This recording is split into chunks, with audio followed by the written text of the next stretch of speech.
London, at the end of the 19th century. Beyond the capital, on a rise in the Buckinghamshire countryside, an improbable silhouette takes shape against the sky. Turrets, stone terraces, French roofs cut into the English light. From a distance, it resembles the country seat of a Bourbon prince, or the setting of some elegant, half-forgotten legend. But no king lives here.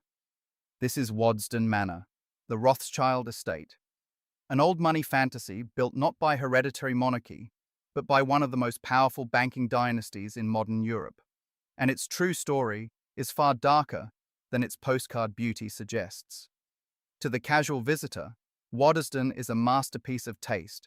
Fountains, formal gardens, old master paintings, porcelain behind glass, chandeliers suspended like frozen fire.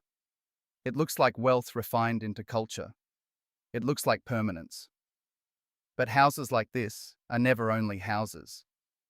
Behind the carved stone and polished parquet were private calculations the press never fully saw. Guests whose importance was understood without ever being announced. Conversations that drifted from art and hospitality into power, finance, empire, and influence. In rooms designed to flatter the eye, reputations were managed, loyalties were tested, and a family that understood Europe better than most governments staged its version of belonging. That is the question at the heart of Waddesdon Manor. How did a banking family, admired, feared, imitated, and resented, construct something that felt like a royal court while never fully stepping out of the shadows? What did it cost to maintain that illusion of ease? Who labored to sustain it?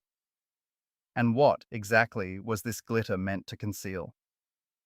If you're drawn to stories about great estates, dynastic families, historic hotels, political houses, and the private machinery behind public grandeur, subscribe, leave a comment, and tell me which property we should examine next. These places are never just architecture. They are records of ambition, anxiety, and the price of power. Stand inside Waddesdon today, and the seduction is immediate. The entrance hall still dazzles. Gold leaf catches the light. Tall French windows soften the afternoon sun. Visitors move carefully, almost instinctively lowering their voices, as if elegance itself requires silence. Portraits stare down from walls lined with treasures assembled to instruct, impress, and overwhelm. Guides speak of Baron Ferdinand de Rothschild as a collector, a patron, a man of astonishing refinement. And that is part of the story, but not the whole story. Now take the same space and strip away the performance. Rewind the house to November 1940. The chandeliers are unlit. The windows are crossed with tape. Blackout curtains choke off every trace of light. Outside, the sky is on alert. Inside, the manor feels hollowed out. Its grandeur intact, its confidence gone. The rooms are cold. The family is largely absent. Much of the staff has disappeared into war service, leaving behind only a reduced household to keep the place from slipping into ruin. And below the elegant rooms, in secure interior spaces never meant for tourists, works of art from London wait in crates and blankets while the Blitz tears through the capital. For a time, a house built to display beauty becomes a vault for survival. The National Gallery trusted Waddesdon with treasures it feared to leave elsewhere. That contrast tells you almost everything. Waddesdon was designed to project serenity, but it was always absorbing something more unstable beneath the surface. Because this house was never simply about luxury, it was about defense. A French Renaissance chateau placed on an English hilltop was already a statement. But it becomes more interesting, more revealing, when you remember who built it. The Rothschilds were among the richest families in Europe, yet only a few generations earlier, Jews in much of that same Europe had faced severe restrictions on property, profession, status, and movement. Wealth had elevated the family. It had not erased the memory of exclusion. And so Waddesdon became more than a residence. It became an argument, a claim, a meticulously composed declaration that the Rothschilds were not temporary, not marginal, not merely tolerated. That they belonged among the great houses, the titled names, the ruling circles, that money could be transformed into legitimacy, into acceptance, into safety. But safety was the one promise the house could never fully keep. To understand Waddesdon, you have to understand what it was trying to protect. Not only paintings, not only position, something far more exposed than that. The hope that enough beauty, enough precision, enough magnificence might create shelter from contempt. The hope that if the house were flawless enough, if the dinners were exquisite enough, the guests distinguished enough, the collections rare enough, then the old hostility that followed Jews across borders and centuries might stop at the gates. That was the deeper wager. Not just that wealth could buy pleasure, but that it could purchase a stable place in a world that had never truly granted one. Every room in Waddesdon still holds that tension. What do you build when you know, somewhere beneath the polish, that no fortress is ever final? What do you create when the ground under your name has always been conditional? Baron Ferdinand de Rothschild began building Waddesdon in 1874. The work continued for 15 years. Stone by stone, terrace by terrace, he raised a French palace in the English countryside, a house meant to receive princes, cabinet figures, financiers, diplomats, and the social elite of a nation that admired power, but never offered acceptance without terms. The gardens were engineered into spectacle. The interiors were arranged as theatre. The collections announced cultivated authority. Everything about the place was designed to say the same thing. We are here, we understand this world, and we are not leaving. Yet beneath that confidence was fragility. This is not merely the story of a mansion. It is the story of what outsiders build when they are trying to make themselves undeniable. It is the story of invisible labor below stairs and power performed above them. Of old money, not as a fairy tale of elegance, but as a system, disciplined, strategic, morally complicated, occasionally ruthless, built to secure influence and survive suspicion. The chandeliers still shine at Waddesdon. The windows still catch the light beautifully. But if you look closely enough, you can still feel the trace of wartime tape on the glass, and the deeper truth it reveals. Grandeur may outlast its makers. It does not erase what they feared. Ferdinand de Rothschild was born in Paris in 1839 into a family that already seemed to sit above Europe. The Rothschild name moved money, information, and influence across borders with a speed most governments could not match. Uncles commanded Paris and London. His father was tied to Frankfurt and Vienna. Brothers were raised for the business like heirs to an empire disguised as a bank. Ferdinand did not look like an heir to anything. He was frail from childhood, pale, often ill, watched by physicians and anxious adults who understood that dynasties built on strength have little patience for weakness, even when they love it. In such families, fragility becomes an identity before a child can resist it. Ferdinand was protected, indulged, and separated from the harder rhythms of power. He learned early what that does to a person. It teaches you that affection and usefulness are not the same thing. It teaches you that your place can feel conditional, and it teaches you to search for control where you can find it. England first entered his life as medicine. He was sent there because the climate was thought gentler on delicate lungs than harsher winters on the continent. Ferdinand arrived foreign and uncertain, his English imperfect, his position in the family machine undefined. He belonged by blood, but not yet by purpose. Then came Evelina. She was his cousin, which in Rothschild terms was unsurprising. Marriages inside the family helped preserve fortune, secrecy, and control. But this was not merely strategy. They married in 1865. 18 months later, she died after childbirth. The baby died too. That loss split his life into before and after. Men of Ferdinand's class rarely wrote about grief. and Rothschild men had additional reasons to remain composed. But what he did next says enough. He moved away from the direct path of banking. He loosened his ties to the dynastic machinery his brothers handled so naturally, and he began to collect with intensity.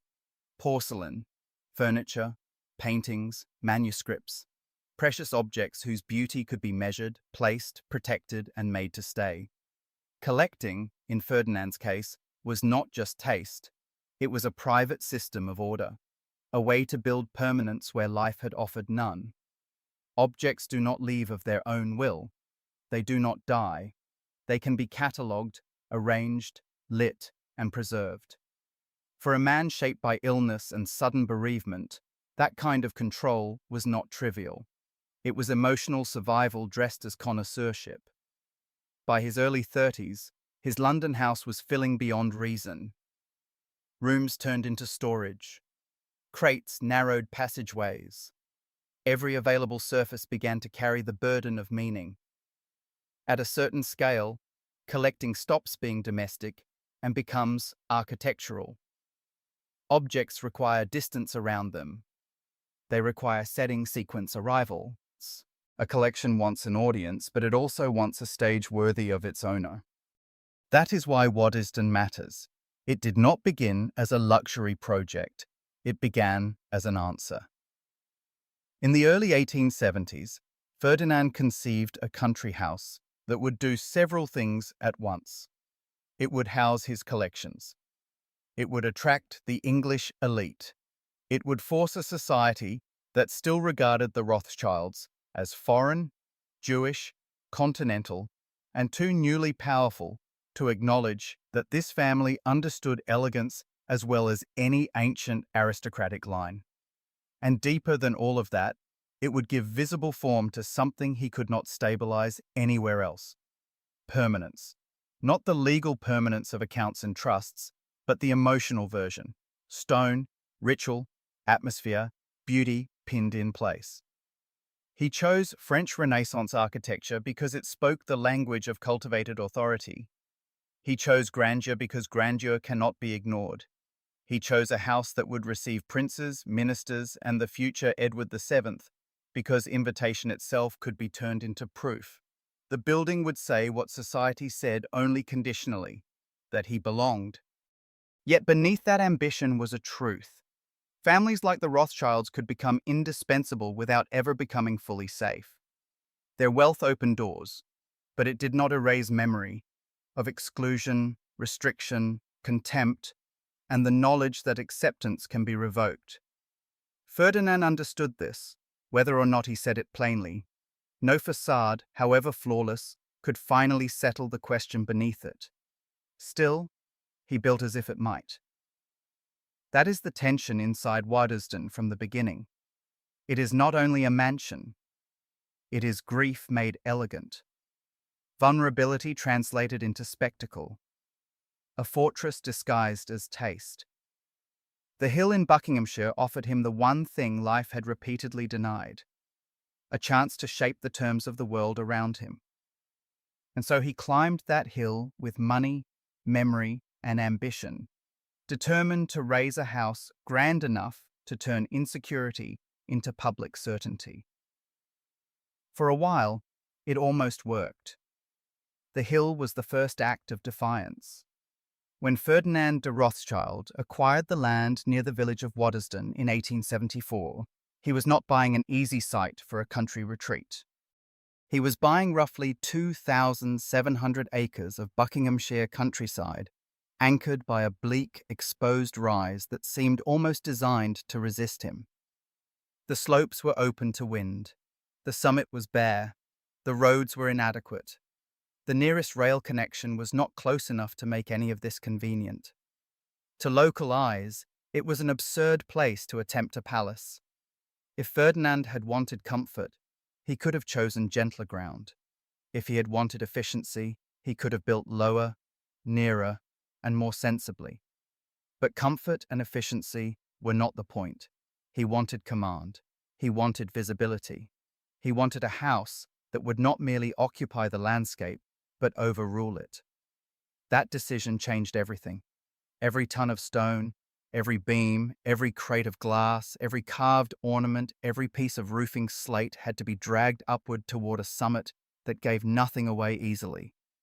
Before the house could dominate the countryside had to be disciplined into cooperation. The village itself was small, unprepared for the scale of what was coming. Then the orders began. Labourers were recruited. Materials arrived in volumes that startled even those accustomed to large estates. Contracts multiplied. The quiet agricultural rhythms of the place were interrupted by something far more ambitious. This was not simply construction. It was a campaign. And Ferdinand understood that the campaign was symbolic as much as practical. He did not want an English manor house softened by restraint and ancestry. He wanted a French chateau, deliberately, conspicuously, and without apology. For that, he turned to the French architect Hippolyte de Stailleur, whose work carried the language Ferdinand needed. Aristocratic confidence, continental polish, an architecture fluent in status. No measured Georgian reserve, no modest country seat dignity. What rose here would speak in a far more theatrical register. It would evoke the Loire, court culture, display, prestige. It would look as though it had always belonged to a world of titles and dynasties, even if the man building it had arrived there by finance rather than bloodline. The irony was impossible to miss. A Jewish banker commissioning a French chateau in the English countryside in order to impress the British elite was, on its face, an act of audacity. But audacity was part of the design. Ferdinand knew that architecture can do what pedigree cannot. It can create atmosphere, impose memory, manufacture inevitability. If old Europe had not granted his family effortless belonging, he would reconstruct its visual language and make that belonging harder to deny. Once the work accelerated in the late 1870s, the hill itself had to be broken and remade. Excavation teams cut into the summit. Steam-powered machinery was brought in to assist with leveling and grading. Foundations had to be anchored into terrain that had never carried anything remotely so ambitious. Retaining walls were built to hold the altered land in place. This was not the gentle placing of a house onto an estate. It was the physical rewriting of the site, so that the landscape would support the fantasy imposed on it. Then came the approach road, one of the most intelligent decisions in the entire project. Ferdinand did not want guests simply to arrive. He wanted them to ascend. The drive wound upward in measured curves, releasing the house slowly, section by section, so that the first impression would not be a glance but an unveiling. The road functioned like stagecraft. Every turn increased anticipation. Every partial view sharpened the final reveal. By the time a carriage reached the summit, the visitor had already been persuaded. The house was not just seen, it was experienced as triumph. Material by material, the structure came into being. Stone from Bath, roofing slate from Wales, French craftsmanship for the ornamental detail, towers and wings arranged with deliberate command. Tall windows set to flood the interiors with a light more associated with continental display than with the often dim reserve of English country houses. Everything about the exterior announced intent. This was not a retreat from the world. It was a statement made to it. But the most revealing part of Waddesdon was the part most visitors would never really see. Beneath the gilt, the portraits, and the beautifully managed spectacle was an underground world of service spaces, kitchens, workrooms, storage, corridors, cellars, and circulation routes engineered to keep the visible world upstairs pristine. This lower realm was not accidental background. It was infrastructure, precise, disciplined, and almost industrial in its logic. Servants entered through separate doors. They moved along different staircases. Their routes were designed to minimize contact with the family and with guests unless their presence was required. The aim was not just efficiency, it was disappearance. That, more than almost anything else, reveals the moral architecture of old money. Waddesdon was designed to make refinement appear natural. Meals would arrive exactly when they should. Fires would burn at the correct moment. Bedrooms would be restored to order while their occupants were elsewhere. Silver would gleam, flowers would be fresh, curtains would fall correctly, and all of it would seem to happen without visible effort. But invisible labor is still labor. The house depended on a large domestic staff: maids, footmen, cooks, grooms, gardeners, valets, laundry workers, housekeepers, butlers, each assigned to a precise place in a hierarchy whose efficiency bordered on military planning.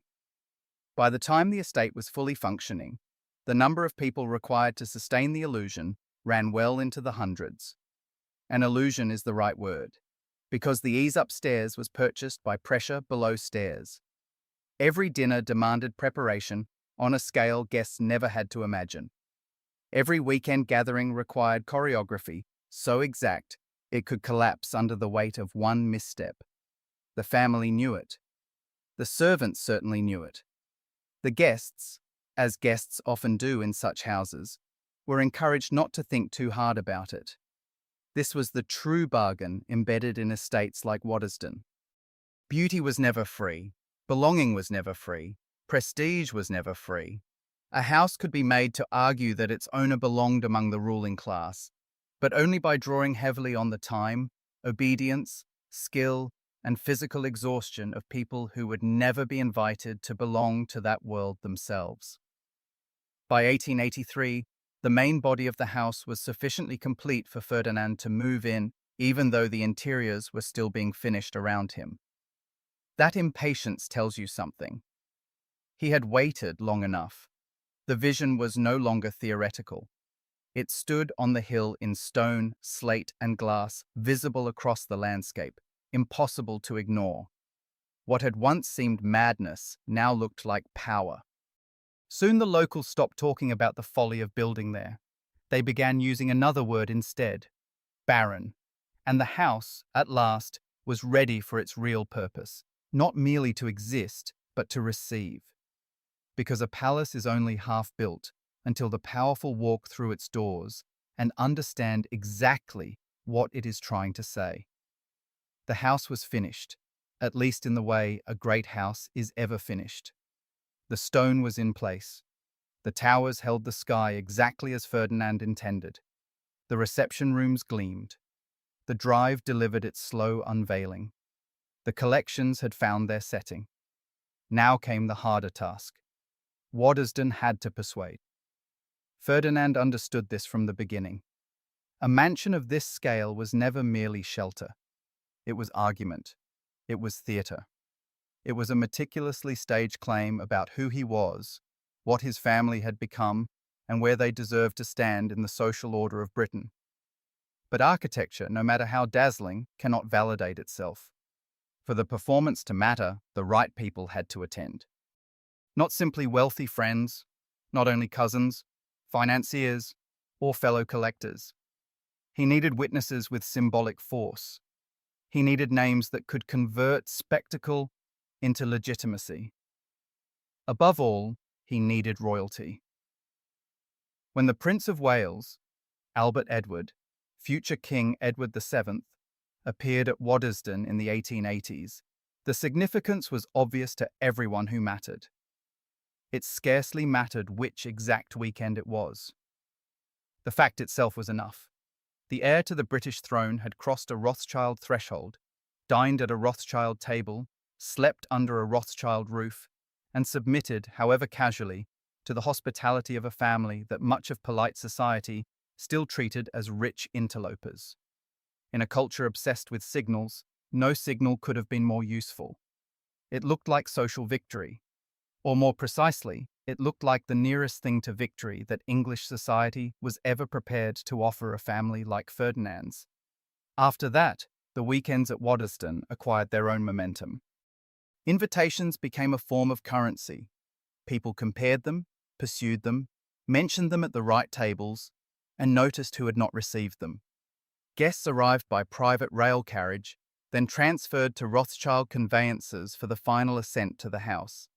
Even the arrival was choreographed. The route upward was paced to produce awe, glimpses through trees, a sudden flash of pale stone, a tower half seen and then withheld, until the chateau finally took possession of the horizon. Ferdinand had designed not just a residence, but an entrance queue. By the time a visitor stepped through the doors, the house had already done part of its work. Inside, everything deepened the impression. Electric light, still novel enough to feel modern, faintly daring, unmistakably expensive, washed the principal rooms in a softness older houses could not match. Heating systems kept the interiors warm even when the English cold turned other country houses drafty and punitive. Hot water appeared when called for. Bedrooms did not merely house guests, they flattered them. Ferdinand had studied the habits of the British elite with unnerving precision and then improved the experience just enough to make older aristocratic comforts look slightly stale. Waddesdon was not attempting to imitate the great houses of England. It was attempting to outperform them. The house parties quickly settled into a rhythm polished enough to feel ancient, though much of it was newly sharpened under Ferdinand's hand. Fridays brought arrivals, small calibrations of rank, introductions managed with tact, the first assessments of who was speaking to whom. Saturdays unfolded through ritual, shooting parties across the estate, afternoons conducted in drawing rooms or gardens, dinners that unspooled over multiple courses with the kind of control that made complexity appear effortless. Afterward came the customary division of space, men toward cigars and brandy, women toward conversation and cards, before the evening recombined into music, gossip, speculation, and the slow transfer of useful information. Because this was the deeper purpose of weekends like these. The real business of Waddesdon rarely announced itself at table. It happened at the edges, between courses, in pauses, in the library once the room had thinned, in low voices over brandy, in the private confidence that arises when people feel they are among their own kind, or at least among people who understand power in its most discreet forms. Ferdinand was no longer a day-to-day banker, but he did not need to sign papers in the smoking room to remain what he was, a Rothschild. That fact traveled ahead of him into every conversation. Ministers knew it, investors knew it, diplomats knew it.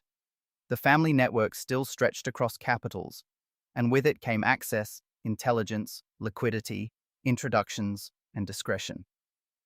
Waddesdon offered all of that without ever having to say so directly. That was its brilliance. It transformed influence into atmosphere. A government official could be seated next to a financier without the arrangement seeming formal. A foreign guest could speak more freely while walking the grounds than he ever would in an office. Trust could be built under chandeliers more easily than under fluorescent scrutiny. No ledger had to be opened, no term sheet needed to appear. The very elegance of the setting helped obscure the transactions of meaning taking place within it. This is one of the oldest tricks of elite culture. Make power look social, and people forget to call it power. And yet, for all the success of the performance, another audience was watching too. The audience beyond the gates, the one with less incentive to be gracious. The British upper classes came to Waddesdon, praised the collections, admired the comfort, marvelled at the execution. Then many of them returned to London and reverted to something colder. Satirists sharpened their knives. Caricatures circulated. The Rothschilds were depicted as grasping, alien, comic, sinister.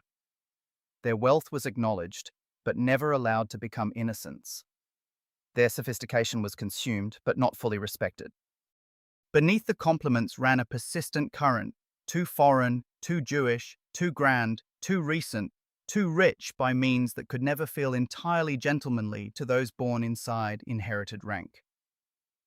Ferdinand, who understood nuance better than most, could not possibly have missed the insult. He heard the jokes. He read the sneers disguised as wit. He knew that his triumph was being admired and resented in the same breath. But public protest would have weakened him. To complain would have been to admit injury. To retaliate openly would have confirmed the social prejudice that the Rothschilds lacked ease. So he chose the more punishing strategy. He refined further. He entertained harder. He bought more beautifully. He tightened every detail until criticism itself began to look provincial. If Waddesdon was accused of excess, he answered with excellence. If his hospitality was dismissed as theatrical, he made the production flawless. If Old England intended to regard him as an outsider, he would become an outsider so polished, so connected, so impossible to omit from the social map that exclusion itself would begin to look absurd. And in practical terms, it worked. Royal visits continued. Senior political figures came. Diplomats, courtiers, grandees, collectors, and foreign names with weight enough to tilt a room began appearing on the guest lists. Waddesdon ceased to be an eccentric novelty. It became a fixed point on the circuit of influence, one of those places whose importance was never fully explained and therefore felt greater. Still, there were the nights after everyone left. After the final carriage lamps vanished down the drive, after the silver had been cleared, after the servants below stairs returned the machinery to silence. Ferdinand would have found himself alone inside the thing he had willed into existence. The galleries, the tapestries, the furniture touched by vanished monarchies, the rooms that had performed so magnificently for the living. By any visible measure, he had succeeded. The right people had come. The right names had stayed. The house had spoken, and society had listened. But acceptance is not the same thing as peace. Somewhere underneath the glow of Waddesdon remained the original anxiety that built it, the suspicion that even after all this, belonging could still be conditional. That applause was not the same as safety. That admiration could coexist perfectly well with contempt. And so the weekends continued. The house remained lit, staffed, admired, and full. Ferdinand kept staging his triumph because in a world like his, triumph had to be renewed constantly. The performance never really ended. It only paused until the next train arrived. Ferdinand died in 1898 at 58, and with him, something essential went out of Waddesdon, though the lamps still glowed. He never remarried after Evelina's death. He left no children. The house that had taken 15 years to build and nearly 2 more decades to refine suddenly stood without a direct heir. That was the weakness inside the fantasy. Architecture can project continuity, but it cannot secure it. A great house may look eternal from the drive, yet it remains exposed to the simplest fact in human life: the maker dies, and the meaning goes with him. Stone survives more easily than intention. Rooms remain, collections remain, gardens can still be clipped into obedience. Waddesdon passed first to Ferdinand's sister Alice, and later, after her death in 1922, to her son James. The estate remained in Rothschild hands, but the inner logic changed. Ferdinand had created the chateau as a kind of autobiography in limestone, silk, and gilt. Every gallery, every guest room, every flourish of elegance carried some trace of his grief, his appetite for control, his desire to persuade English society that he belonged inside its most guarded circles. Alice and James inherited the structure, but not the force that had driven it uphill in the first place. For them, Waddesdon was not a wound translated into beauty. It was a magnificent burden. James maintained the house, entertained, preserved the collections, and added where he could. Guests still came, yet something fundamental had shifted. The house no longer felt like an act of self-invention. It was becoming a memorial without saying so, a palace alive on the surface, but increasingly devoted to preserving the sensibility of a dead man. Outside the estate, Europe was moving in ways that made Ferdinand's wager look more fragile every year. By the end of the 19th century, the Rothschilds stood near the summit of European finance. Branches in London, Paris, Vienna, Frankfurt, and Naples moved capital and information across borders with astonishing speed. They financed railways, underwrote governments, stabilized markets, and helped shape modern states. Their reach was immense. So was the resentment it inspired. Visibility at that level invites myth, and in Europe, myth had a long habit of fastening itself to Jews. Anti-Semitism did not suddenly appear. It deepened. What had long existed as social insult, drawing room exclusion, and coded contempt hardened into political language. Newspapers circulated fantasies about Jewish financiers manipulating ministries, wars, markets, and empires. Agitators discovered that the Rothschild name could stand in for every anxiety modern life produced. Economic panic, industrial capitalism, urban change, national decline. Attach it all to one Jewish banking family, and the story became satisfying to people who preferred enemies to explanations. From Buckinghamshire, Waddesdon could still appear sheltered from that fever. The English countryside encouraged illusion. Britain liked to imagine itself steadier than the continent, more tolerant, less deranged. The Rothschilds had titles. They had entertained royalty. They had, in a cautious and conditional way, entered high society. But letters arriving from Europe told another story. Restrictions tightened.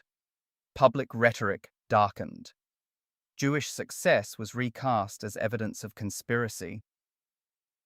In Austria, Germany, and France, the atmosphere around Jewish families was becoming harder, uglier, and more explicit. James preserved what Ferdinand had built. The weekends continued. The collections expanded. The lawns remained exact. The fountains controlled. The rooms polished to that seductive Rothschild standard where wealth seemed less like money than like civilization itself. Yet the meaning of all that beauty was quietly shifting. What had once served as a declaration of arrival began to feel like a fallback position, a place of retreat if Europe turned more hostile still. The chateau was no longer simply a claim to acceptance. It was edging toward another function: refuge. By the mid-1930s, that shift could no longer be denied. Germany was not merely hostile, it was reorganizing itself around hostility. Jewish businesses were seized or strangled. Families were forced out of professions, institutions, neighborhoods, public life. Rothschild properties on the continent came under direct pressure. Relatives fled where they could. London, Paris, anywhere that still seemed survivable. And Nazi propaganda fastened on the Rothschilds with obsessive energy. Their name appeared not merely as shorthand for wealth, but as a fictional explanation for the century itself. That was what made the danger so profound. Conspiracy theory had fused with state power.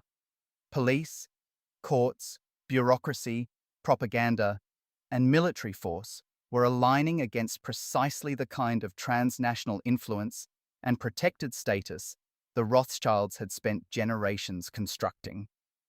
The world Ferdinand thought he was mastering had begun to turn on the logic that made his ascent possible. Still, Waddesdon remained outwardly serene. The facade held. The art still glittered. The drives were immaculate.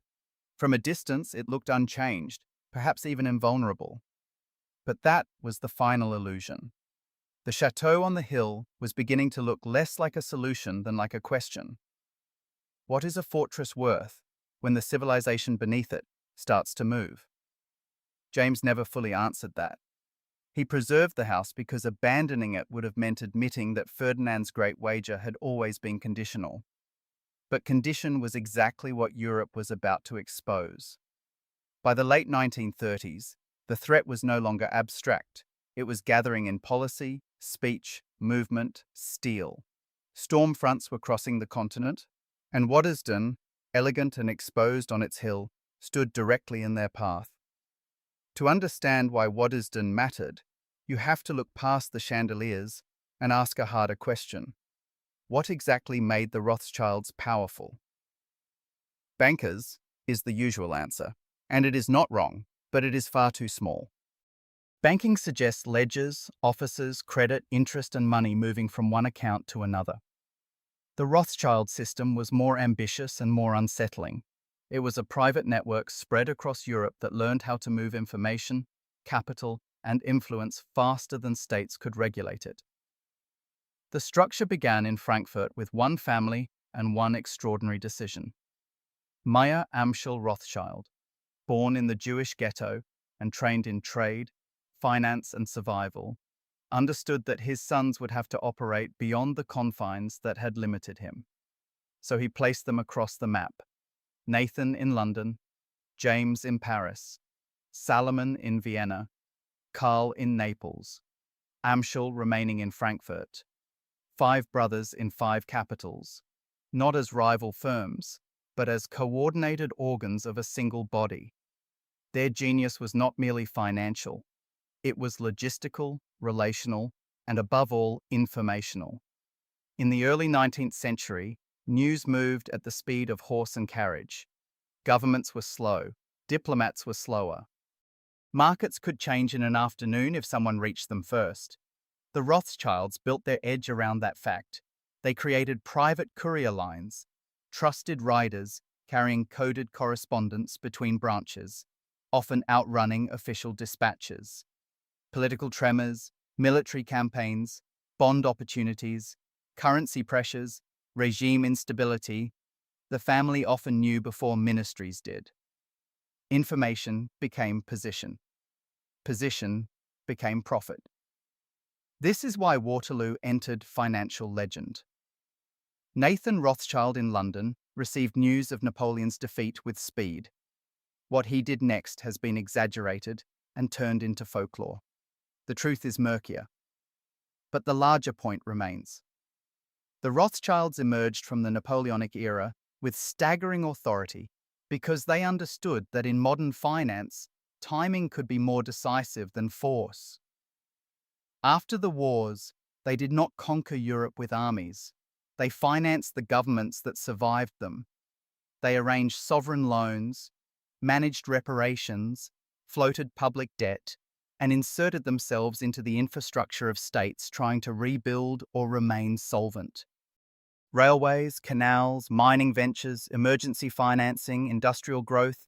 Again and again, a Rothschild house was in the room. Their wealth was not built only on private luxury.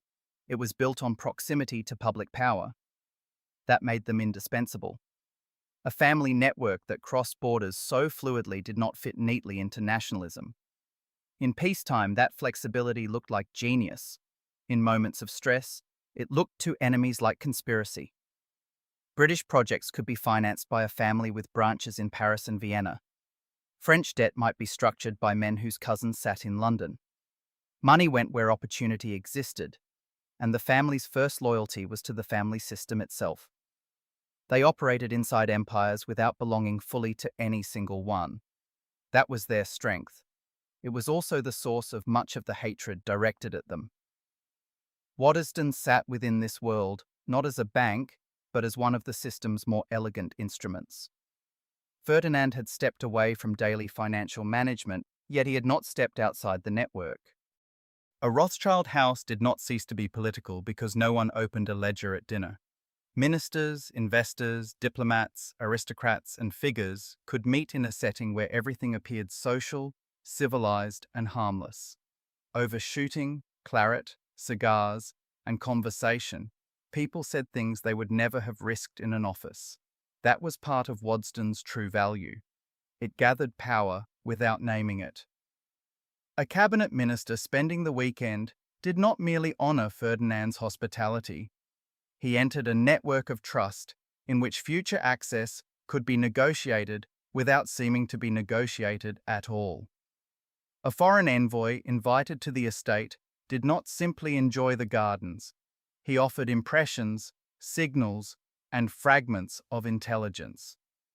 The Prince of Wales appearing at Wotdsden was not only a social triumph, it was a credential, an emblem of proximity that altered how everyone else approached the family.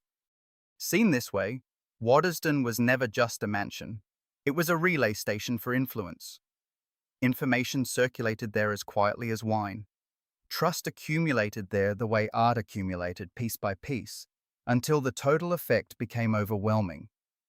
If official politics is what happens in parliaments, unofficial politics often happens over dinner in beautiful rooms. The moral picture is difficult, which is why histories often blur it. The Rothschilds funded hospitals, schools, parks, and civic works. They also financed wars, underwrote imperial ventures, and profited from systems that brought order to some regions while draining wealth from others. The same capital that made railways possible in Europe was entangled with extraction elsewhere. The same mechanisms that stabilized markets also concentrated extraordinary leverage inside one related clan. None of this makes the family uniquely villainous. It makes them representative of old money at its most effective and least sentimental. Great fortunes rarely come into being through innocence. They are built through structure, speed, access, and the repeated conversion of uncertainty into advantage. Whether Ferdinand ever brooded on those contradictions in his galleries, surrounded by porcelain and old masters, is impossible to know. The archives do not give us the confessional scene, but he did not need to write the thought down for it to be true. Waddesdon existed because the family machine existed. The collections, the stone, the gardens, the guest lists, the effortless luxury, none of it was separable from the network that paid for it. That is what old money looks like when you strip away the romance. Not simply refinement passed down through generations, but capital operating at a scale large enough to reshape governments, markets, landscapes, and memory.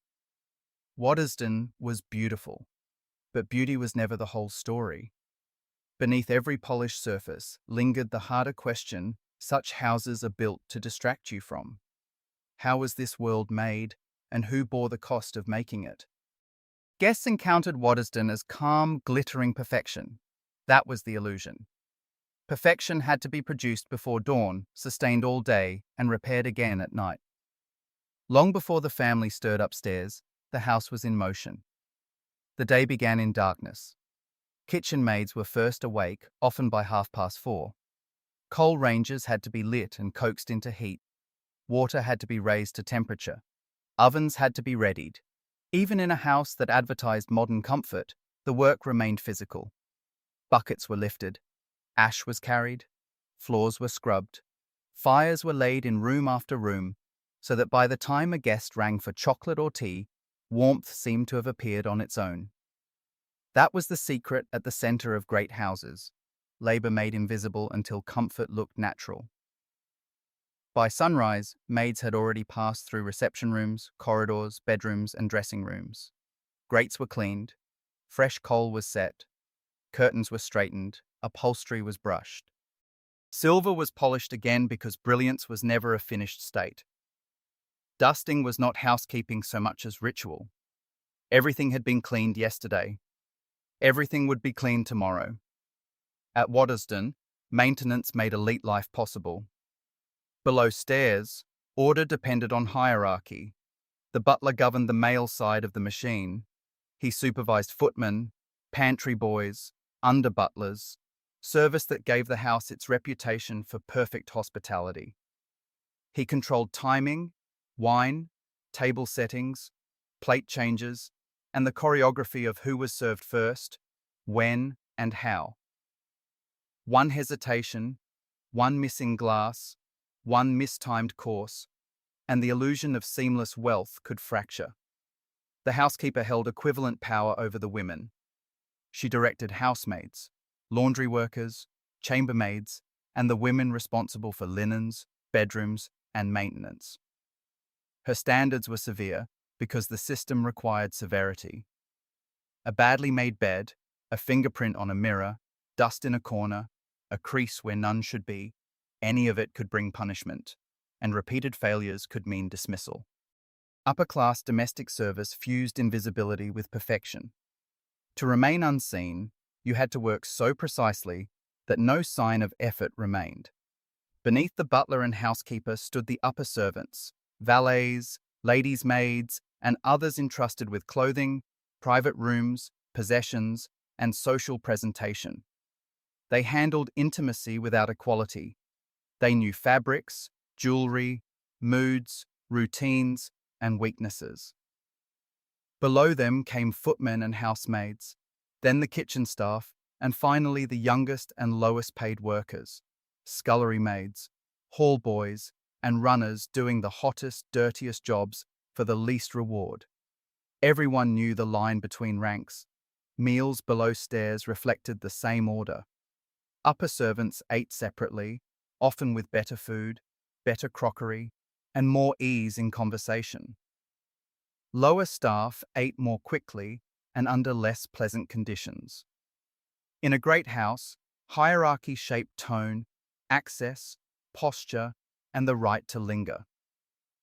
Then there was the bell system, one of the most revealing technologies in the house. Every principal room upstairs was connected to the service corridors through wires and springs. A pull in the drawing room triggered one bell, a signal from a bedroom another. Skilled staff learned the sounds by instinct. They could tell, from a single ring, who was calling and from where. The system linked luxury above to labor below through immediate response. When a bell rang, someone moved. Delay was noticed. The guest might imagine a desire simply answered. In reality, that answer began as metal striking in a basement corridor and a servant already hurrying.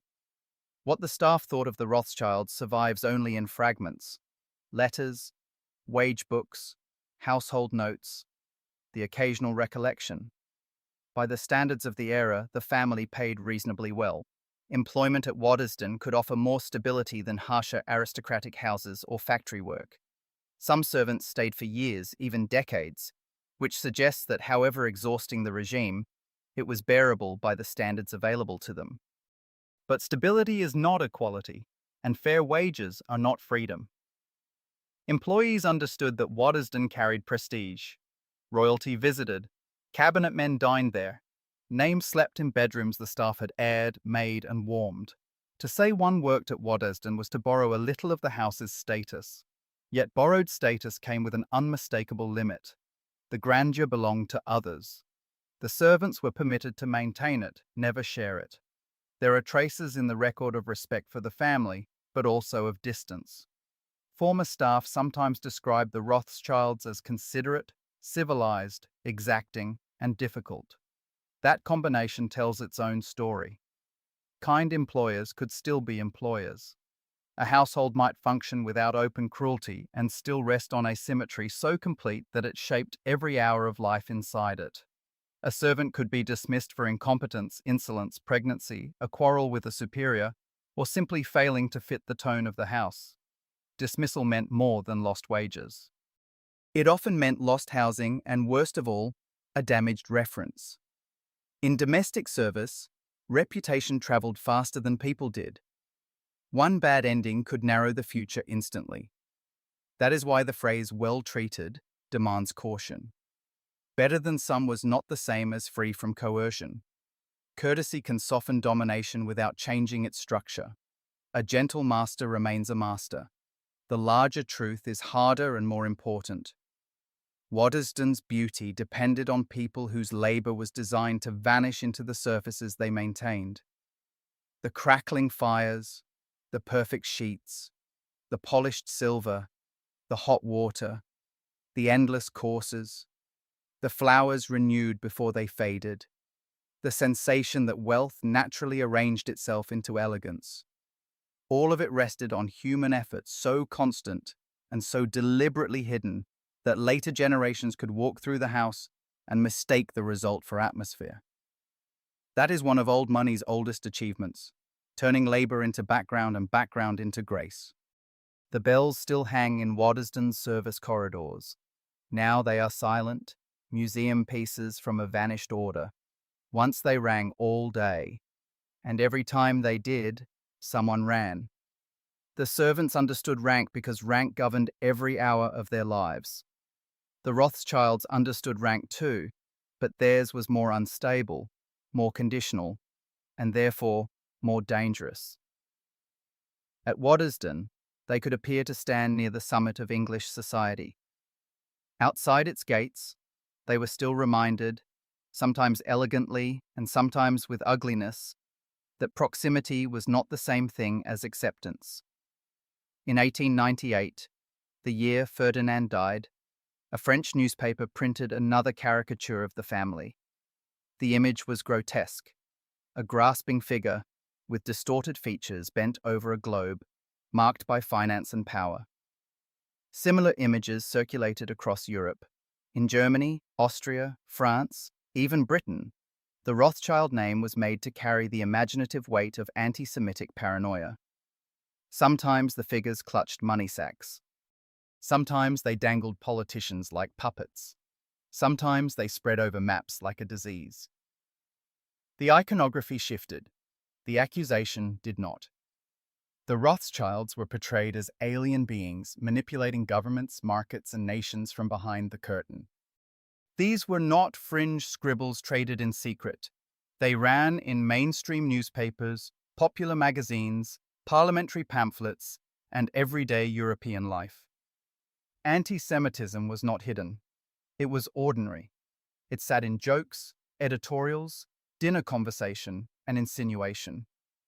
And yet the same society that mocked the Rothschilds relied on them. Royalty visited their houses. The Prince of Wales came to Waddesdon. Queen Victoria attended Rothschild family ceremonies. Titles had been granted. Donations from the family funded hospitals, schools, public works, and charities. Their art collections were admired. Their tables were sought after. Their money stabilized aristocratic estates that had inherited prestige, but not liquidity. Some old families married Rothschild daughters for the dowries, and then continued speaking of the family as if wealth had not quite washed away the stain of difference. That was the contradiction. The Rothschilds occupied a place at once central and suspect. They were welcomed, used, consulted, and ridiculed, sometimes by the same people. The English upper class performed this contradiction. Guests praised Waddesdon's hospitality, admired its collections, and accepted the conveniences of Rothschild intimacy. Then, elsewhere, the tone shifted. Memoirs, letters, and conversations softened contempt into code. References to our Israelite friends, compliments with disclaimers, observations that a Rothschild weekend was impressive, certainly, but not quite the same as being at an old ducal seat. The implication did not. Ferdinand would have recognized all of it. He was too intelligent not to. He read newspapers. He understood insinuation. He knew how English society preserved exclusion while pretending to practice tolerance. He also received letters from the continent, and those letters told him that what appeared in British drawing rooms as coded disdain could elsewhere harden into something more direct. Boycotts, restrictions, agitation, and political movements built openly around hatred of Jewish wealth and influence. His answer was not retreat, it was escalation. If society insisted on judging the family, then he would give it something too magnificent to dismiss. If people were going to sneer, let them sneer at a chateau filled with paintings they themselves could no longer afford, served with a precision their ancestral houses increasingly struggled to maintain. Waddesdon became more than a residence. It became defensive architecture. Not a fortress in the medieval sense, but in the psychological one. Taste, order, polish, hospitality, and scale were sharpened into argument. Each room said the same thing. We know this world as well as you do. Every royal guest became testimony. Every flawless weekend was a brief for belonging. But belonging purchased through perfection is never restful. Once excellence becomes your admission price, it cannot lapse. One breach of taste, one social embarrassment, one poorly handled alliance, one gesture deemed too foreign, too Jewish, too newly rich, too visibly ambitious, and the old prejudice can return with force. Families secure in ancient lineage can survive mediocrity. Families whose acceptance is conditional must become artists of vigilance. The Rothschilds could not merely succeed. They had to remain exceptional in every direction at once. More cultivated, more discreet, more generous, more modern, more useful, more restrained, even in splendor. That pressure entered everything. It lived in guest lists calibrated with care. It lived in philanthropy broad enough to create obligation without ever appearing needy. It lived in business arrangements conducted with discretion. It lived in the habit of silence whenever another caricature appeared in print. Never react. Never feed the insult. Never give contempt the pleasure of visible injury. The strategy required emotional austerity beneath the surface of opulence. It worked, to a point. The network endured. The titles remained. Waddesdon kept its luster. The family retained influence where lesser dynasties might have slipped into irrelevance. But the success contained its own warning. None of it felt guaranteed. Invitations could cool. Political fashions could change. Public gratitude could sour into suspicion almost overnight. The ground beneath the house was not unstable in the geological sense. It was unstable in the historical one. That difference mattered because the English aristocracy and the Rothschilds were carrying different memories into the same rooms. Many old British families trace themselves back to Norman conquest, medieval service, or generations of landed continuity. The Rothschild story ran through the Frankfurt Judengasse, through legal restriction, gated streets, and a social order that had long treated Jews as useful and alien in the same breath. Wealth had altered the family's circumstances. It had not erased inherited memory. That memory remained in posture, caution, precision, and the refusal to mistake admiration for safety. So the invitations continued, and so did the sneers. The family kept walking a line so narrow it was almost impossible, visible enough to matter, not so visible as to become an irresistible target, rich enough to command respect, not so flamboyant that resentment spilled over, Jewish enough to remain themselves, not so openly distinct that Christian society recoiled. Waddesdon embodied that balance in stone. It glittered beautifully. It also defended something fragile. No one could keep that balance forever. Then Europe made sure no one fully would. The Balancing Act ended in August 1914. For a century, the Rothschild advantage had rested on a paradox. They were everywhere and nowhere, rooted in several capitals at once, tied together by blood, information, and capital that moved more smoothly than the flags above it. War destroyed that arrangement almost overnight. Once Europe split into armed camps, governments demanded a simpler grammar of loyalty. You were British, or French, or Austrian, or German.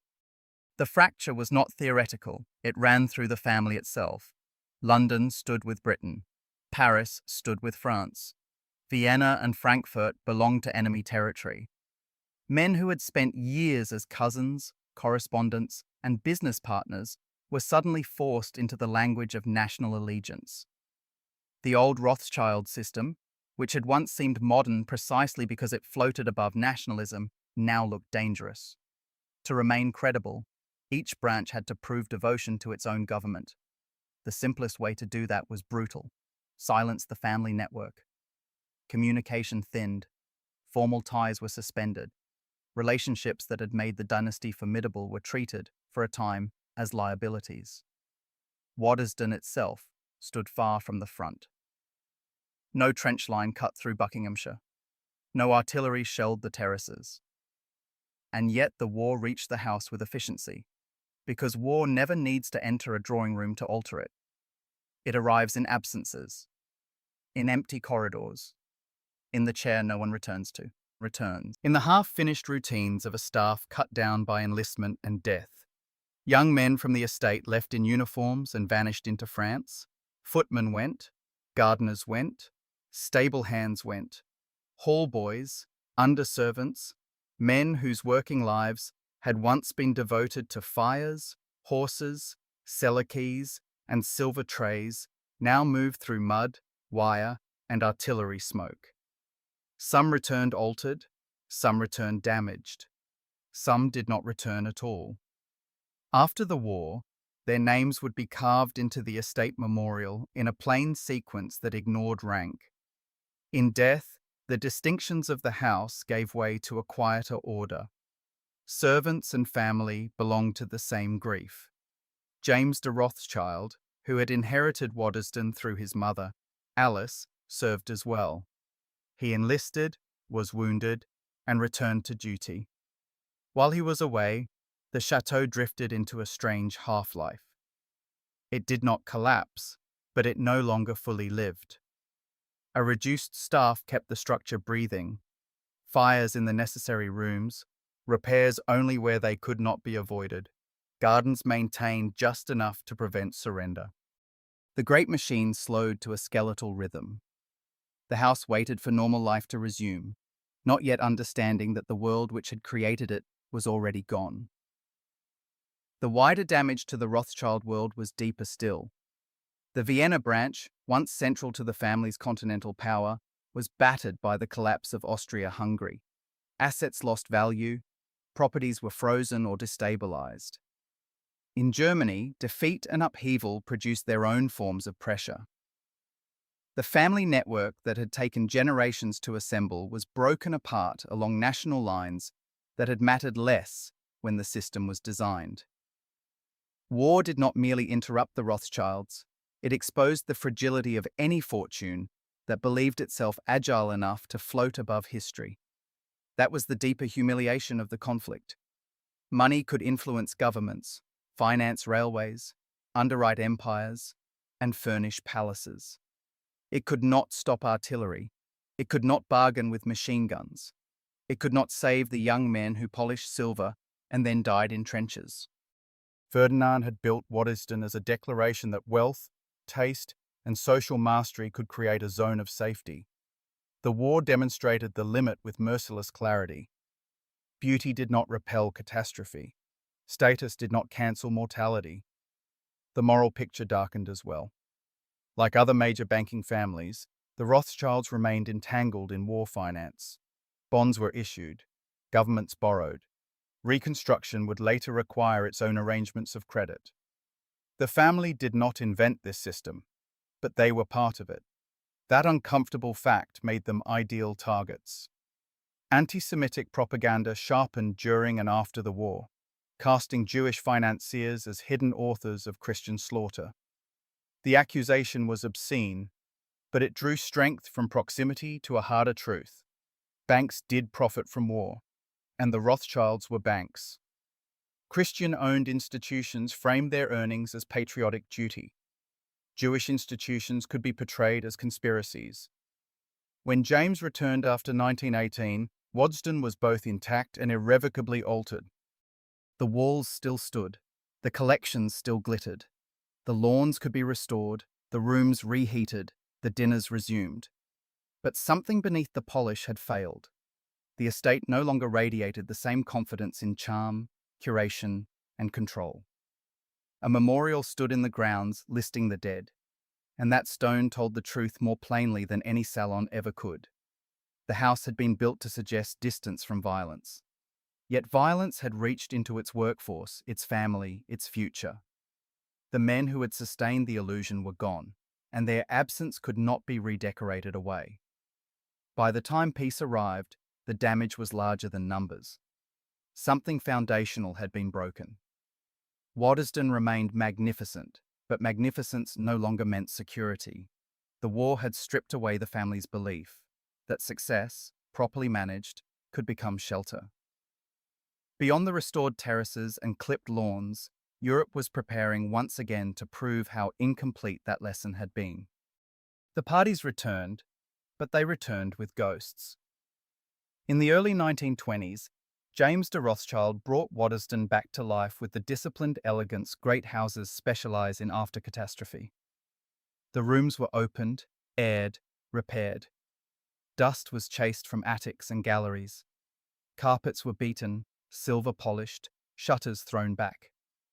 The gardens, neglected during the war years, were coaxed into order again until terraces, hedges, and gravel walks recovered their old glamour of control. Staff were rehired, though never in the numbers the estate had once commanded. Motorcars swept up the drive. Guests returned for weekends that might have resembled the world Ferdinand had staged before 1914. But that resemblance was deceptive. Waddesdon still knew how to perform splendor, yet everyone moving through those rooms could feel that the performance was taking place over a crack in the floor. The interwar years transformed houses like this in contradictory ways. Bentleys and Rolls-Royces replaced carriages. Gramophones carried jazz into rooms designed for string quartets. Cocktail culture loosened the tempo of entertainment. Women's fashion changed the silhouette of the drawing room. New American money moved through old European society, buying houses, titles, access, and occasionally legitimacy. In theory, this should have made the Rothschilds easier to absorb. If Europe was becoming faster, more fluid, more cosmopolitan, then a Jewish banking family with continental sophistication, English connections, and a French chateau in Buckinghamshire ought to have fit the age rather well. Yet prejudice was modernizing too. It did not retreat before the new century. It adapted to it. In Germany, instability hardened into obsession. The Weimar years lurched from inflation to humiliation, from street violence to authoritarian longing. Out of that disorder, National Socialism learned how to turn resentment into mass politics. It gave old hatreds a new machine. Jewish finance was no longer denounced only in cartoons and whispers. It was named, indexed, repeated, weaponized. And the Rothschild name, already burdened by decades of myth, became one of the easiest symbols to deploy. In propaganda, it came to mean international capital, social change, liberalism, cosmopolitan influence. The unsettling fact that power no longer belonged only to hereditary Christians with land. The news did not arrive at Waddesdon as abstraction. It came in letters, in cables, in changes of tone. Relatives in Frankfurt and Vienna wrote about exclusions that multiplied quietly before they became public humiliations. Club doors shut, professional positions disappeared, financial restrictions tightened. Threats that once sounded theatrical began to sound administrative. James read these reports in rooms built for comfort and persuasion. The library where Ferdinand had once entertained ministers and royals began serving a second purpose. It became a place where family strategy had to confront political reality. The same house that had been constructed to announce security was now receiving evidence of how conditional that security had always been. France looked different, but not reassuringly so. Anti-Semitism there rarely followed the exact German script, yet it remained deeply embedded in public life. The aftershocks of the Dreyfus affair had never really disappeared. The Paris branch maintained its position. England felt safer than the continent. British anti-Semitism was real, persistent, and often elegantly phrased, but it had not yet hardened into a full-state doctrine of elimination. There were ceilings, exclusions, coded insults, and clubs that stayed closed, but there were still spaces where life could be managed. That difference mattered. Over time, Waddesdon began to serve two functions at once. Publicly, it remained what it had long been, an exquisite stage set for British elite life, full of dinner tables, shooting parties, carefully judged hospitality, and all the visual language of old money at its most persuasive. Privately, it was becoming something else, a sanctuary, a briefing room, a logistical center for a family whose continental branches were coming under pressure. On weekends with English guests, the old choreography held. Guns were set out, birds were driven across the estate, lunch was served.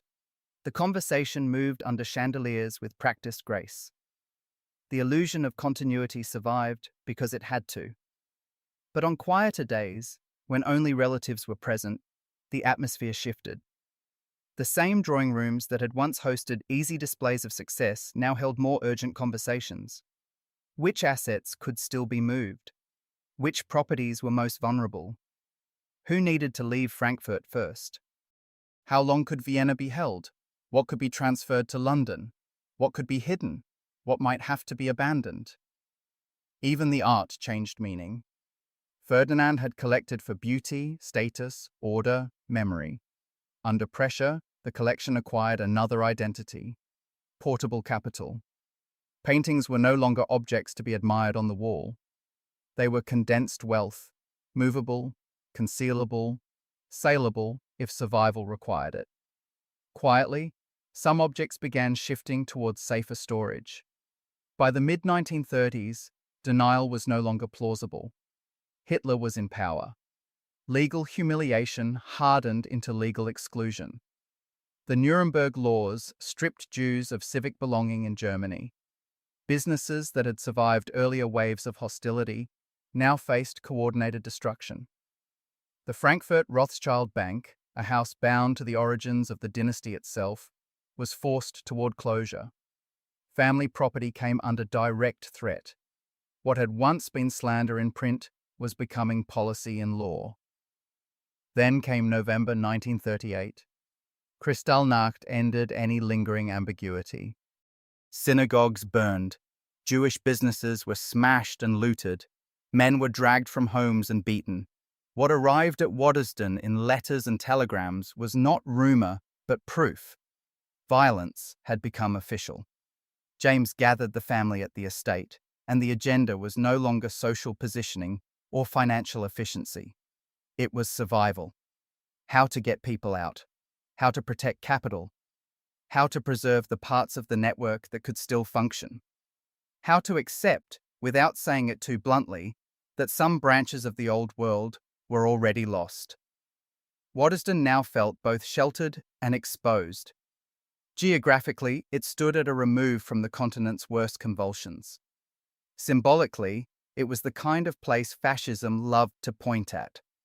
Visible Jewish wealth, disciplined taste, power translated into architecture. The beauty of the estate had not faded. The gardens were still clipped into argument. The fountains still performed elegance. The galleries still glowed. But beauty on thin ice remains thin ice. Nothing felt fully secure. By 1939, the question was no longer whether Europe would descend again. The question was what would survive when it did. Ferdinand had built Waddesdon to make belonging appear permanent. Now the house stood at the edge of a second catastrophe, and for the Rothschilds' permanence had begun to look like the most fragile illusion of all. Then came September 1939, and Waddesdon was ordered to disappear. The windows were sealed behind blackout curtains. Glass was crossed with tape against blast. The chandeliers that had announced modern brilliance in the English countryside went dark. Rooms built to glow now learned how to hide. The house did not lose its beauty. It lost its confidence. James de Rothschild returned to uniform, though he was in middle age and had fought before. The family's London residence closed. Waddesdon became a refuge, but in a reduced, spectral form. Much of the staff had gone, to the military, to wartime industry, to service that had nothing to do with silver or orchids. The few who remained kept the estate from collapse. Fires were lit only where necessary. Damp was held back. Roofs were watched. The grand gardens were no longer an aesthetic project so much as a practical question. Greenhouses that had supplied exotic flowers for house parties were turned over to vegetables. Refinement had given way to endurance. Then the house acquired an unexpected second life. London's museums were vulnerable to bombing, and the National Gallery needed secure country storage for works too important to risk in the capital. Waddesdon, with its thick walls, interiors, and distance from the city, was an obvious choice. In 1940, crates began arriving. Paintings, sculptures, fragments of a national inheritance packed into boxes and blankets and lowered into rooms that had once supported the rituals of hospitality. The irony was sharp. A chateau built by a Jewish banking dynasty to prove cultural belonging now sheltered some of Britain's treasured art while Europe burned. At the same time, the family's worst fears were becoming fact. After the fall of France, the Paris Rothschild house was seized. Art was catalogued and stolen with bureaucratic precision. In Vienna and Frankfurt, properties disappeared into the machinery of Nazi dispossession. Relatives who had not escaped were trapped, scattered, murdered. Letters reached England in fragments, delayed by borders and censorship, each one carrying another subtraction. A cousin missing, a home emptied, a business dissolved by decree. 5 generations of transnational power were being dismantled by a regime that regarded wealth, title, philanthropy, and cultural distinction as irrelevant, beside one fact: the family was Jewish. Waddesdon remained standing, its roof held. The treasures in its care survived. Refugees from the extended family passed through its rooms. In that sense, the house finally became what Ferdinand had always half feared it might need to be, not a performance of acceptance, but an actual refuge. By 1945, the crates went back to London. The war ended. The house had fulfilled its duty. Yet the victory felt thin. Waddesdon survived in stone, but the world for which it had been built did not. The cosmopolitan Europe that once allowed families like the Rothschilds to move above borders was shattered. What remained was a palace still standing and a question hanging in its silence. What becomes of a house when the civilization that gave it meaning is gone? When James de Rothschild walked back through Waddesdon after the war, he was not looking at a ruin. The roof held. The walls were sound. The paintings had survived. The gardens, though tired, could be restored. At first glance, the estate seemed to have escaped history with unusual grace, but the real damage was economic, social, and spiritual. A house of this scale did not merely require affection. It required money in astonishing quantities, and post-war Britain had become hostile to the very conditions that once made such houses possible. Before 1939, Waddesdon had justified itself. It had been more than a residence. It was an instrument, a setting for hospitality, influence, and social positioning. Part theatre, part diplomatic salon, part private monument to Rothschild presence in Britain. In the new order, that logic was collapsing. Death duties were devouring inherited estates. Country houses across Britain were being sold, dismantled, abandoned, or repurposed into schools, hospitals, and institutions. The old elite world of immense staffs, long weekends, and cultivated display had not exactly disappeared, but it had ceased to be economically sane. The banking family remained, yet the world that had once made Waddesdon useful had fractured beyond repair. On paper, James had choices. He could sell the estate, disperse the collections, and join the many families quietly retreating from the cost of grandeur. But Dorothy de Rothschild saw the house differently. To her, Waddesdon was not simply an expensive survival from another age, it was a record. A Jewish family had built this chateau to declare belonging in a society that never granted belonging without conditions. The house embodied wealth, taste, ambition, exclusion, endurance. To let it decay or scatter it piece by piece would not merely be a financial decision. It would be a historical amputation. The answer they moved toward was unusual for its time: to preserve Waddesdon by surrendering part of what had once defined it. Through collaboration with the National Trust, the house could shift from private estate to public heritage. That transformation was not sentimental. It required negotiation, control, and compromise. The family retained a role. Standards of care were set. The collection remained substantially in place. Visitors would be admitted, cautiously at first, into rooms never designed for democratic access. The deeper meaning of that decision was impossible to miss. The surest way to save Ferdinand's great act of self-assertion was to admit that it no longer belonged only to the family who built it. James died before the transition was fully complete. Dorothy carried it forward. In time, Waddesdon acquired a second life, no longer a private performance of legitimacy, but a museum of it. For years, that public story remained polished. Visitors heard about French furniture, Sèvres porcelain, old master paintings, and Baron Ferdinand's exquisite eye. They were offered beauty, not complication. Yet archives have a way of resisting simplification. As curators and historians began opening boxes, reading letters, tracing servant records, and studying financial papers, a fuller version of Waddesdon emerged. Not less beautiful, but more honest. The house could no longer be explained as taste alone. It became legible as grief arranged into architecture, as status sharpened into defense, as luxury dependent on labor designed to disappear. Preserved long enough, Waddesdon stopped being merely a fantasy of old money. It became evidence of class, anti-Semitism, performance, privilege, and survival. The question now is not whether the house is worth saving, it is whether we are willing to hear what it has finally learned to say, and whether beauty becomes more valuable, not less, once stripped of its innocence forever. Once Waddesdon stopped pretending that beauty was explanation enough, the house began to yield a different kind of inheritance, not silver or porcelain, but paper.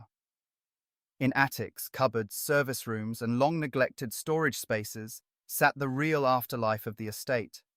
Account books, wage ledgers, dismissal notices, letters, memoranda, invoices, inventories, private anxieties preserved in ink.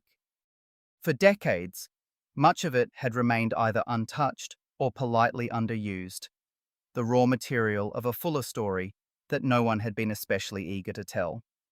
Then, in the 1990s and early 2000s, curators and historians began opening the boxes properly. What emerged was not scandal in the tabloid sense. It was something more unsettling: detail. Detail has a way of dismantling myth more effectively than outrage ever can. The servant records were among the most revealing. Suddenly, the invisible population below stairs came into focus as individuals rather than atmosphere. Names, ages, duties, salaries, dates of arrival, dates of dismissal, reasons, sometimes curt, sometimes chillingly casual. A woman could lose her place for persistent carelessness, another for pregnancy. A man might remain for 30 years or vanish after one disagreement. The wage books were exact. They showed that Waddesdon often paid better than many comparable houses, but they also exposed the scale of inequality with brutal clarity. In some years, one major purchase for the collection cost more than the annual wages of multiple servants combined. Put abstractly, that is class. Written line by line in a ledger, it becomes something harsher. The family letters complicated the house in a different direction. Ferdinand did not appear there as a simple connoisseur presiding serenely over beauty. He appeared as a man marked by insecurity, isolation, and the strain of social performance. In private, he wrote with a frankness the public house never allowed. He understood how he was seen in England: admired, used, cultivated, yet never entirely free of suspicion. Later correspondence from the interwar period deepened the pattern. Anxiety over anti-Semitism sharpened. Relatives discussed assets, border shifts, vulnerable properties, the danger of being too visible, and the danger of disappearing too thoroughly. The archive revealed what the facade had always denied. Belonging at Waddesdon had never been effortless. It had been managed, negotiated, defended. That discovery changed the institution. Curators had a choice. They could preserve the safe version of the house, the beautiful rooms, the famous collection, the pleasing story of taste rewarded by success. Or they could widen the lens. Slowly, carefully, they chose the harder route. New interpretations began naming the workers who sustained the estate. Exhibitions acknowledged Ferdinand's experience as a Jewish outsider moving through Victorian high society. Tours addressed wartime exile, confiscation, and the family's entanglement with both privilege and vulnerability. Some visitors resisted. They wanted the dream left intact. Others, especially younger audiences, responded to the honesty. They did not love Waddesdon less for becoming more complicated. They found it more real. That is the most interesting transformation of all. Once a house built to stage acceptance, Waddesdon became a place capable of examining the price of acceptance. Its rooms are still beautiful, but beauty is no longer presented as innocence. The archive made that impossible. What remains now is something rarer and, in the end, more valuable. Not a polished legend of old money, but a record of how wealth, labour, prejudice, and aspiration were bound together inside one extraordinary house. It asks visitors not merely to admire chandeliers and panelling, but to consider the people beneath them, the fears behind them, and the structures of class and exclusion that once made splendour seem normal. Walk into almost any film or prestige series about inherited wealth, and some version of Waddesdon is waiting for you. The long approach through manicured grounds, the measured reveal of stone against the sky, windows lit like amber at dusk, uniformed staff moving through rooms arranged to look effortless. Even when the camera is somewhere else, it is often borrowing the grammar Waddesdon helped perfect. Old money as spectacle, authority softened by taste, power made beautiful enough to feel innocent. That visual language now seems timeless, but it was never neutral. It was constructed. The older English aristocracy had its own architectural traditions, Palladian restraint, Georgian balance, genuine castles inherited rather than composed. Those houses announced lineage. They did not need to persuade. Ferdinand's generation did. For men like him, architecture had to do social work, bloodline could not. A French chateau on an English hill said something more strategic than beauty alone. It said, "I know the codes of civilization. I can translate culture into stone. I may not possess ancient ancestry, but I can stage legitimacy so persuasively that you will have to treat it as real." That formula proved irresistible. Gilded Age. America copied it with enthusiasm. Industrial fortunes, desperate to look cultivated rather than merely rich, reached for Europe's visual vocabulary. Mansions became arguments. Facades became resumes. Wealth borrowed style in order to borrow authority. The trick was simple and devastatingly effective. Make money look historical, and it begins to resemble destiny. Waddesdon still performs that trick. On screens, in photographs, across social media, it reads instantly as refinement. Autumn lawns, stone terraces at twilight, Christmas lights threaded through a fantasy of permanence. The image travels beautifully because it edits out what made the image necessary in the first place. It does not show Ferdinand understanding that no amount of brilliance could fully purchase acceptance. It does not show the servants whose labor made luxury look self-generating. It does not show the anti-Semitic ridicule, the confiscated houses, the emergency calculations of a family realizing that culture and money could not stop Europe from turning murderous. That is why Waddesdon matters now. Not just as a beautiful house, but as a document of performance.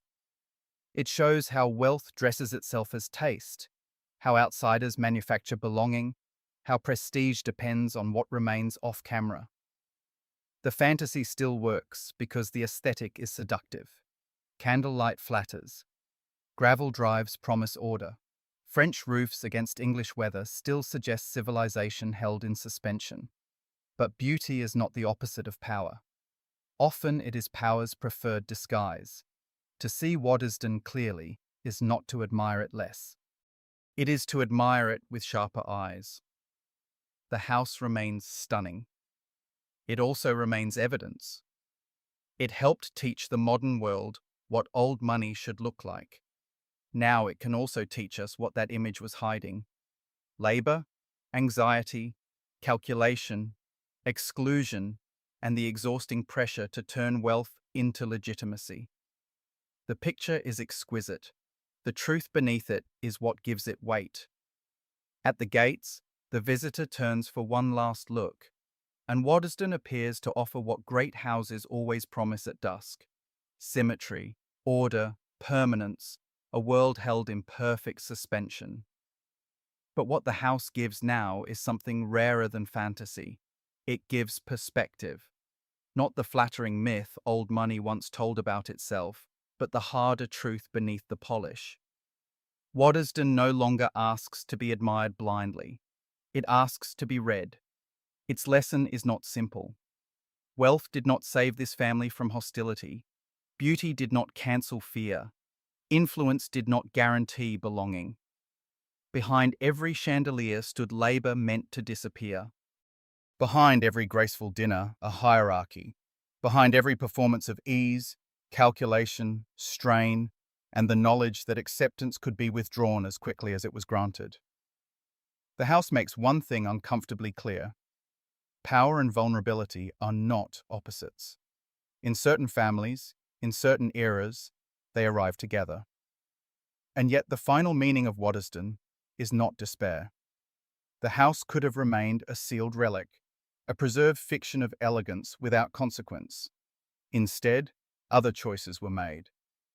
Dorothy de Rothschild chose preservation over privacy. Curators opened the archive rather than protecting the legend. Historians widened the frame. The story grew larger, stranger, more human. Servants came back into view. So did refugees, prejudice, compromise, ambition, reinvention. The house stopped functioning merely as a monument to status and became something more valuable, a record of what status costs. That shift matters beyond Waddesdon. Inherited wealth, inherited institutions, inherited myths do not have to remain frozen in their original form. They can be examined, repurposed, made useful in ways their creators never intended. A house built to stage belonging can become a place that interrogates exclusion. A symbol of privilege can become evidence against innocence. So the real question waits not in the drawing room, but outside the gate. What kind of world are we still building now? One that makes wealth look humane while hiding the labor beneath it? Or one willing to name costs, share power, and refuse the old bargain that turns beauty into camouflage? Evening falls. The lights come on across the facade, still radiant, still persuasive. But now we know what they illuminate. Not innocence, not taste, but history. That is Waddesdon's final gift. Not reassurance. A mirror. And what it reflects depends on how bravely we choose to look.